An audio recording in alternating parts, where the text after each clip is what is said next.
Megastar Shakib খানের upcoming project তাণ্ডব এবং তাও আবার কোথাও গিয়ে রায়ান রফির সঙ্গে এক্সাইটমেন্ট তো বস থাকবেই থাকবে। এবং তার শুটিং যখন জোর কদমে চলে তখন সেই পার্টিকুলার প্রজেক্টটার সঙ্গে যখন রায়ান রফির মতন ডিরেক্টর অ্যাসোসিয়েটেড থাকে তাকে নিয়ে তো বস একটা আলাদা লেভেলের কিন্তু ক্রেজ সৃষ্টি হবে এবং সেইটা কোথাও গিয়ে বাজারে কিন্তু হচ্ছে। সো হ্যালো গাইস, আমি Deep and welcome back to my channel Deep exclusive. So এখন আমি এই ভিডিওর মধ্যে বেসিক্যালি কথা বলবো দুটো বিষয়কে নিয়ে। অবশ্যই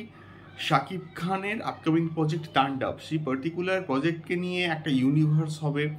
এবং তার সঙ্গে সঙ্গে এটার শুটিং সম্ভবত থাইল্যান্ডেও কিন্তু হবে এবং থাইল্যান্ডে এটা কিন্তু আমরা শুনতে পাচ্ছি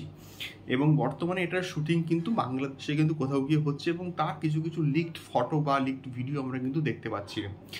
এবং শাকিব খানকে পুরো অন্যরকম একটা অবতারে কিন্তু প্রেজেন্ট করছেন রায়ান রফি এবং একবারে কিন্তু তিনি রিপিট করছেন না তার পার্টিকুলার যে ক্যারেক্টারটাকে। তো বিষয়টা হচ্ছে যে ইতিমধ্যে শাহরিয়ার শাকিব অর্থাৎ আলফাইয়ের যিনি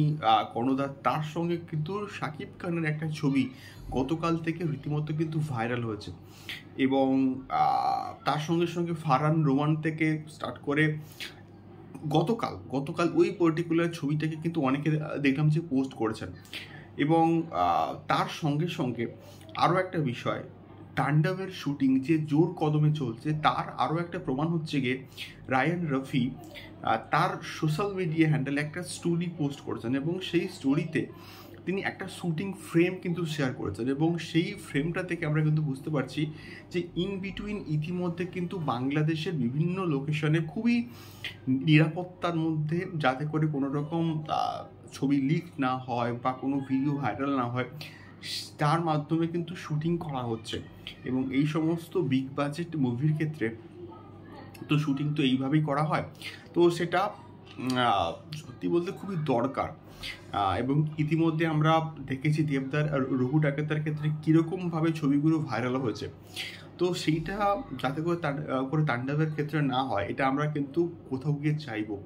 এবং ইন বিটুইন তাণ্ডবের কিন্তু আরও একটা আপডেট, সম্ভবত এটা শুটিং থাইল্যান্ডেও কিন্তু হতে চলেছে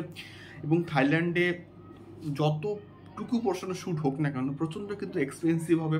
এবং থাইল্যান্ডের মতন জায়গাতে নিশ্চয়ই গল্পের ডিমান্ড রয়েছে, গল্প এরা চায়, সেই জন্য কিন্তু কোথাও গিয়ে থাইল্যান্ডের মতো জায়গাতে কিন্তু এটা শুটিং প্ল্যান করা হচ্ছে। দেখা যাক কেমন হয় বা এটার অফিসিয়াল নায়িকার অ্যানাউন্সমেন্টগুলো এক্স্যাক্টলি কবে করে আসে। কালকে কোথাও গিয়ে পয়লা বৈশাখ রয়েছে, আশা করছি কালকের কিছু একটা ধামাকা আসলেও কিন্তু আসতে পারে। দেখা হচ্ছে পরবর্তী ভিডিওতে। টাটা।